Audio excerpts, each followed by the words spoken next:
ഞാൻ പറയാൻ വന്നത് ഇതിൽ ഏറ്റവും പ്രധാനപ്പെട്ട നേരത്തെ ശ്രീ പി ജെയിംസ് പറഞ്ഞു നിർത്തിയിടത്തുനിന്ന് തുടങ്ങാനാണ് ഞാൻ ആഗ്രഹിക്കുന്നത്.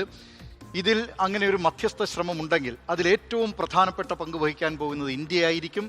ഇന്ത്യക്കാണ് ഈ 3 രാജ്യങ്ങളുമായും ഈ യുദ്ധത്തിൽ പങ്കാളിത്തമുള്ള 3 രാജ്യങ്ങൾ അമേരിക്ക, ഇറാൻ, ഇസ്രായേൽ, ഈ 3 രാജ്യങ്ങളുമായും വളരെ അടുത്ത ബന്ധമുള്ളത്.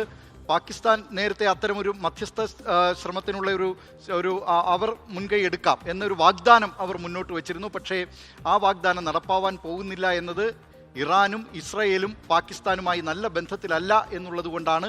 അത് മാത്രമല്ല, ഈ 13-ാം തീയതി കഴിഞ്ഞ 13-ാം തീയതി ഈ നമ്മുടെ കൊച്ചിയിൽ നിന്നൊരു ചാർട്ടേഡ് ഫ്ലൈറ്റ് ഇറാനിലേക്ക് പോയിരുന്നു അതീവ രഹസ്യമായിട്ട്. 100 ഇറാൻ നാവികരും പിന്നെ അവരുടെ കുറച്ച് നയതന്ത്ര ഉദ്യോഗസ്ഥരും കുറച്ച് അവിടുത്തെ ഇറാനിലെ വിനോദസഞ്ചാരികളുമാണ് ആ ഫ്ലൈറ്റിലുണ്ടായിരുന്നത്.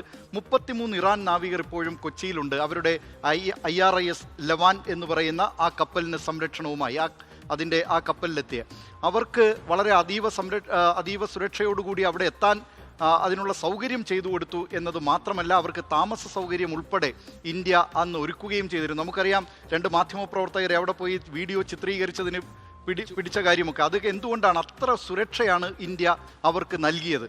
അത് അവിടുത്തെ ഇറാന്റെ ഭരണാധികാരികൾക്ക് അക്കാര്യം അവരുടെ മനസ്സിലുണ്ട്. അതുകൊണ്ടാണ് തൊട്ടടുത്ത ദിവസം തന്നെ 2 LPG ടാങ്കറുകൾ അവിടുന്ന് ഈ ഹോർമുസ് കടലിടുക്ക് വഴി വരാൻ അനുമതി കൊടുത്തതും. അങ്ങനെ ഒരു പൈൻ ഗ്യാസ് എന്ന് പറഞ്ഞൊരു കപ്പൽ ഇപ്പോൾ അതെ അങ്ങനെ അതിൽ ഞാൻ പറഞ്ഞു വന്നത് പാകിസ്ഥാൻ ഇറാനുമായി അതിർത്തി പങ്കിടുന്ന രാജ്യമാണ്. അല്ല, അതിർത്തി പങ്കിടുന്നെങ്കിലും അവരുമായി ക്ലിയർ ചെയ്തിട്ട് അപ്പൊ പാകിസ്ഥാൻ അവരുമായി അതിർത്തി പങ്കിടുന്ന രാജ്യമാണ്. അവിടുന്ന് അവർ ഊർജം വാങ്ങിക്കുന്ന വൈദ്യുതി മിച്ച രാജ്യമാണ് ഇറാൻ. അതുകൊണ്ട് തന്നെ അവർ ഈ അയൽ രാജ്യങ്ങൾക്കൊക്കെ വൈദ്യുതി കൊടുക്കുകയും ചെയ്യുന്നുണ്ട്. അതിൽ പാകിസ്ഥാനും പെടുന്നുണ്ട്. പക്ഷേ പാകിസ്ഥാനുമായിട്ടുള്ള ബന്ധം അവർക്ക് അത്ര സുഖകരമായൊരു ബന്ധമല്ല. അത് പ്രത്യേകിച്ച് അതിന് പല കാരണങ്ങളുണ്ട്. എന്ന് വെച്ചാൽ സൗദി അറേബ്യയുമായി പാകിസ്ഥാൻ ബന്ധം മെച്ചപ്പെടുത്തിയതും അതൊക്കെ അതിൻ്റെ പല ഘടകങ്ങളാണ്. ഏതായാലും ഇതിലേറ്റവും അങ്ങനെ ഒരു ശ്രമമുണ്ടെങ്കിൽ അതാണ് ട്രംപ് പ്രധാനമന്ത്രി നരേന്ദ്രമോദിയെ വിളിച്ചത്. അങ്ങനെ ഒരു മധ്യസ്ഥ ശ്രമത്തിന് നേതൃത്വം നൽകുന്നെങ്കിൽ അത് ഇന്ത്യയായിരിക്കും. ഇറാനുമായി അതിർത്തി പങ്കിടുന്ന രാജ്യമാണ്. അല്ലെങ്കിൽ തന്നെ അമേരിക്ക, പാകിസ്ഥാൻ, അഫ്ഗാനിസ്ഥാൻ അടി നടന്നുകൊണ്ടിരിക്കുകയാണ്. അപ്പോൾ അവിടെ കൂടെ എന്തെങ്കിലും അസ്വസ്ഥ ഉണ്ടാകുന്ന പാകിസ്ഥാന് അതിനകത്ത് ആകെ പ്രശ്നമാണ്. അത് കാരണം മാത്രമല്ല ഈ ട്രംപിനോട് വ്യക്തിപരമായി എനിക്ക് കടുത്ത ദേഷ്യമുണ്ടാകാൻ കാരണം എന്ന് പറയുന്നത് ഈ പറഞ്ഞ പെഹൽഗാം ഭീകരാക്രമണത്തിന് അവിടുന്ന് തീവ്രവാദികളെ ആയുധമണിയിച്ച് വിട്ടയാൾ എന്ന് പറയുന്ന അസീം മുനീറാണ്. അവിടുത്തെ പട്ടാള മേധാവിയാണ്. പാക് പട്ടാള മേധാവി ചരിത്രത്തിലാദ്യം വൈറ്റ് ഹൗസിലേക്ക് പച്ചപ്പരവതാനി വിരിച്ച് ഈ ട്രംപ് കെട്ടിപ്പിടിച്ചു. അവിടെ ഒരു ഡീൽ ഉണ്ടാക്കാൻ ശ്രമിച്ചു. ഈ പറഞ്ഞ കാര്യങ്ങൾ ചെയ്തു കൊടുക്കാൻ.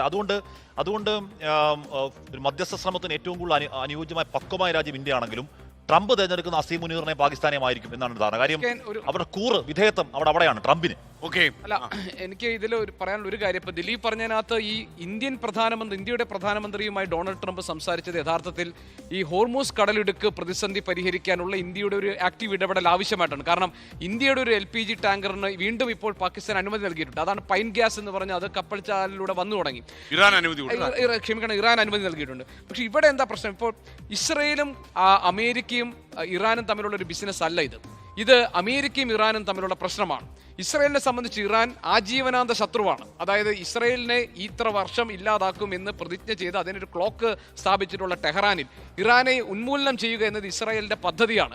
അത് 1-2 സമാധാന ചർച്ചകൾ കൊണ്ട് തീരുന്നല്ല. അതുകൊണ്ട് ഇസ്രായേൽ ഇതിനകത്ത് കക്ഷിയല്ല. ഇതിനകത്ത് കക്ഷി അമേരിക്കയാണ്. അമേരിക്കയും ഇറാനും തമ്മിലുള്ള സമാധാന നീക്കങ്ങളാണ് ഉണ്ടാകാൻ പോകുന്നത്. അതിന് പാകിസ്ഥാന് വലിയ റോൾ ഉണ്ടെന്നാണ് ഞാൻ കരുതുന്നത്. ഇസ്രായേൽ പറഞ്ഞല്ലോ, ഇസ്രായേൽ പ്രധാനമന്ത്രി ബെഞ്ചമിൻ നെതന്യാഹുവിന്റെ ഇന്നത്തെ പ്രതികരണം എന്താണെന്ന് അറിയുമോ? ഒരു സമാധാന ചർച്ചയും കരാറും ഉണ്ടാക്കാൻ ഡൊണാൾഡ് ട്രംപ് സംസാരിക്കാമെന്ന് ഏറ്റിട്ടുണ്ട്, അല്ലെങ്കിൽ അതിനു വേണ്ടി ഇറങ്ങിയിട്ടുണ്ട് എന്നാണ് ഇസ്രായേൽ പ്രധാനമന്ത്രി. അല്ലാതെ ഇസ്രായേൽ അതിന്റെ ഭാഗമാണെന്ന് പറയുന്നില്ല. പോയകാല ചരിത്രം, പോയകാല വഞ്ചനകൾ, പോയകാല ട്രച്ചറുകൾ വെച്ച് നോക്കിയാൽ ഈ പറയുന്ന അവിടെ സമാധാനത്തിൽ ട്രംപിന് ആവശ്യമുണ്ട്, ഉറപ്പായ ആവശ്യമുണ്ട് അവിടെ സമാധാനം. പക്ഷേ ഇസ്രായേലിന്റെ ആവശ്യം സമാധാനമല്ല, അവിടെ അസമാധാനമാണ്. അതെ, അതാ ഞാൻ പറഞ്ഞത്. ഇസ്രായേലിന്റെ ഭാഗമാകില്ല എന്ന് ഞാൻ പറഞ്ഞത്. ഇസ്രായേൽ പിന്നെ ഒറ്റ കാര്യം കൂടി എനിക്ക് പറയാനുള്ളത്, അതായത് ഇറാനിലെ നിങ്ങൾ എല്ലാവരും പറഞ്ഞതിൽ ഞാൻ മനസ്സിലാക്കിയത് ഇറാൻ ഈ സമാധാന ചർച്ചകൾക്ക് തയ്യാറെടുക്കുന്നില്ല. ഞാൻ തിരിച്ചാണ് വിചാരിക്കുന്നത്. അമേരിക്കയ്ക്കും ഇസ്രായേലിനും എന്നതുപോലെ തന്നെ ഈ യുദ്ധം അവസാനിക്കണം എന്ന് തന്നെയാണ് ഇറാന്റെയും ആഗ്രഹം. ഇറാൻ അതിനായിരിക്കും ശ്രമിക്കുക. അതിന് പക്ഷേ അവർക്ക് മോശമാകാത്ത തരത്തിൽ അവർക്ക്